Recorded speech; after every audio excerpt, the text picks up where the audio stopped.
प्रणाम, नमस्कार, वंदे मातरम। मैं गजेंद्र प्रसाद मधुबनी से आपका भाई, और आज फिर आपसे मिलते हुए बहुत ही अच्छा लग रहा है। और आज बातें होंगी कल 21 जुलाई को त्यागराज स्टेडियम नई दिल्ली में अंतर्राष्ट्रीय शिव शिष्यों की संगोष्ठी हुई है। उस संगोष्ठी में आदरणीय बरखा दीदी के द्वारा बहुत ही अनुकरणीय चर्चा की गई है। हम सभी को उस चर्चा को बार बार सुनना चाहिए, और मैं आपके पास भेजने को आतुर हूँ। और उस चर्चा को लगभग 50 मिनट का जो चर्चा है आदरणीय बरखा दीदी का, उस चर्चा को मैं लगभग 4 या 5 भाग में आपके पास भेजूंगा। जैसा कि आप सभी जानते हैं कि मैं विषय के हिसाब से चर्चा को अपलोड करता हूं, जिससे कि एक बार में 10-12 मिनट का चर्चा हम लोग आसानी से समझ लेते हैं। 50 मिनट का चर्चा लगातार सुनेंगे तो बहुत बातें समझ में रहेगी, बहुत बातें छूट जाएगी। तो आइए आज हम सभी जानेंगे कि अंतर्राष्ट्रीय संगोष्ठी का क्या उद्देश्य था, हमारे साहब श्री का हमारे जीवन में क्या मोल है। साहब श्री नहीं रहते तो क्या ऐसा हो सकता था कि शिव हमारे गुरु होते? यानी साहब श्री का हमारे जीवन में जो उपलब्धि है, जो महत्व है, उन्हीं सब विषयों पे आज के वीडियो में आप जानेंगे। और अंतर्राष्ट्रीय संगोष्ठी के विषय में हम सभी जानेंगे कि इसका क्या उद्देश्य है। तो आइए हम और आप साथ ही इस वीडियो को देखते हैं, जो कल प्रसारित की गई थी दिल्ली में। ये देश जी, आजाद प्रणाम। हुआ था। हमारे देशभक्तों ने अपने शरीर का दान करते करते, माँ जी, भारती जी। पे अपने शरीर को न्यौछावर करते करते ये गीत गाए थे। कर चले हम फिदा जानो तन साथियों, अब तुम्हारे हवाले वतन साथियों। साहब हरिंद्रानंद जी ने आध्यात्म की धरती पे जाति, धर्म, लिंग, वर्ण, समाज, दुनिया, देश, सारी सीमाएं तोड़ दी। सर्वमय मन का भैरव, उन्होंने कहा आपका मन जब भैरव बनता है तो दैविक, दैहिक, भौतिक तीनों तरह की सीमाओं का तट तोड़ देता है। सर्वमय होता है, सबके लिए होता है, सबके साथ जीता है, सबका अच्छा सोचता है। तो उन्होंने देश की सीमाएं भी तोड़ दी और सबके बीच एक ही बात का आह्वान किया। उस शिव ने दिया है, शिव की दुनिया में हम रहते हैं, हमारी दुनिया में वो शिव क्यों नहीं रहता? ये पीड़ा है उनकी कि हमारी दुनिया में वो शिव क्यों नहीं रहता। क्या शिव के शिष्य भी ऐसा ही जी। करेंगे? क्या शिव का नाम लेने वाले लोग भी शिव के साथ ऐसी ही चालाकी करेंगे? शिव शिष्यता प्रेम है, शिव शिष्यता भाव है, दर्द है, एहसास है। शिव शिष्यता तालीबाजी नहीं, शिव शिष्यता व्यापार नहीं। हम अपने बेटे का व्यापार नहीं करते, हम अपने पति का व्यापार नहीं करते, हम अपने माँ बाप का व्यापार नहीं करते। जिसको भी हमने कहा है कि वो मेरा है, हम उसका व्यापार नहीं करते। व्यवस्था में मिलके काम करते हैं, लेकिन व्यापार नहीं करते।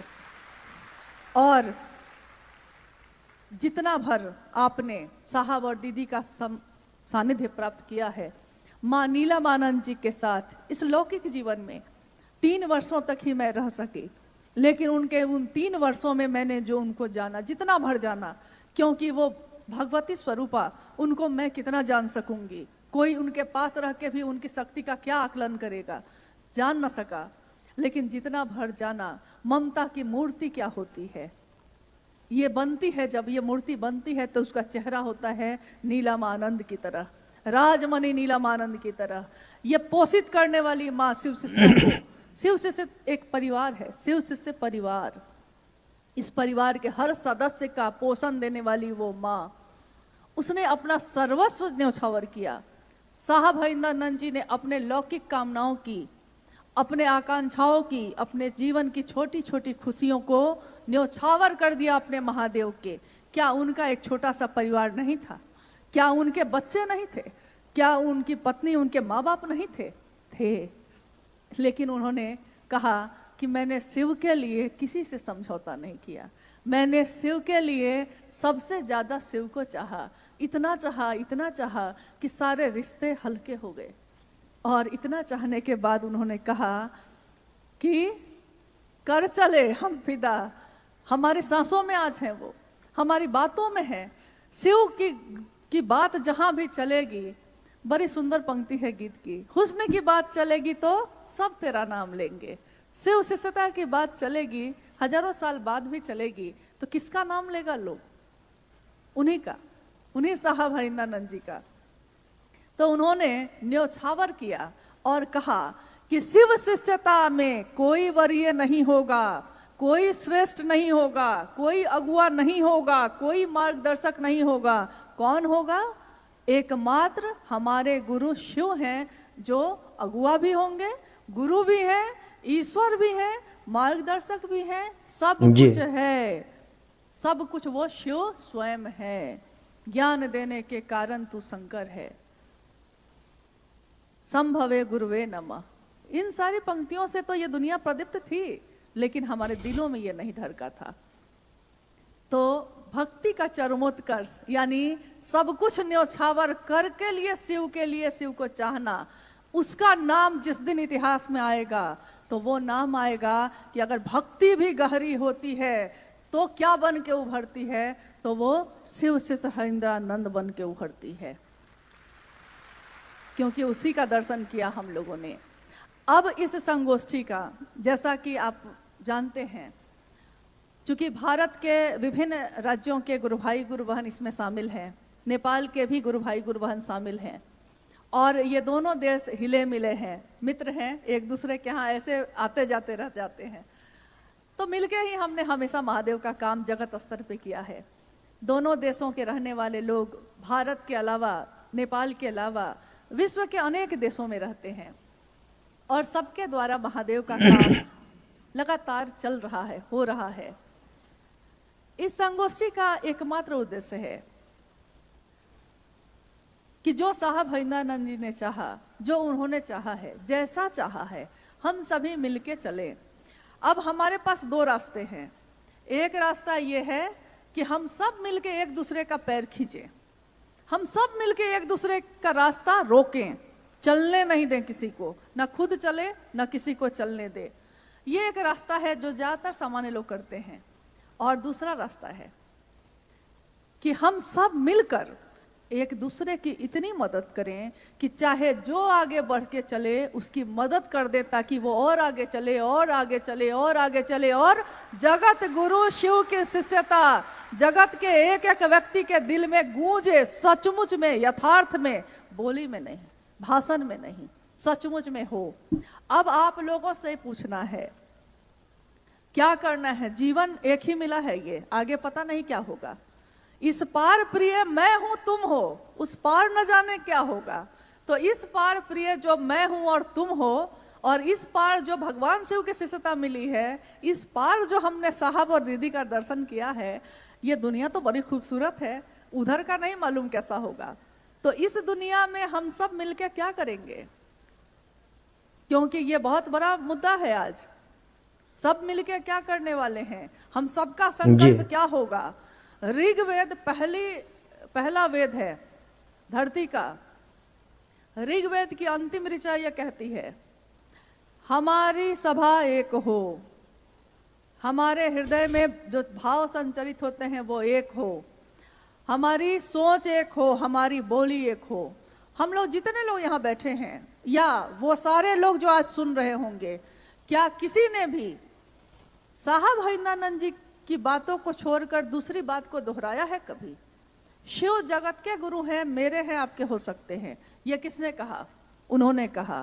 3 सूत्रों का निरूपण, 3 सूत्रों के द्वारा हमारा मन शिव के लिए आवेशित हो सकता है, और होता है।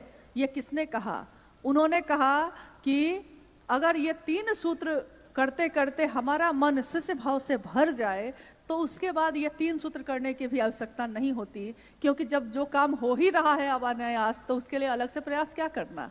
साइकिल चलाना सीखा था तो गिर गए थे बहुत बार, आज जो बार बार गिरते हैं उठते हैं, अब चलाना सीख लिया है तो साइकिल चल रही है।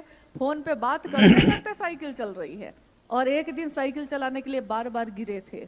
तो आज नमः शिवाय करते हैं तो मन भटक जाता है, दया मांगते हैं मन भटक जाता है, शिव चर्चा करना चाहते हैं समय नहीं मिल पाता, बातचीत नहीं हो पाती, माहौल नहीं बन पाता, ऐसी समस्याएं आती रहती हैं।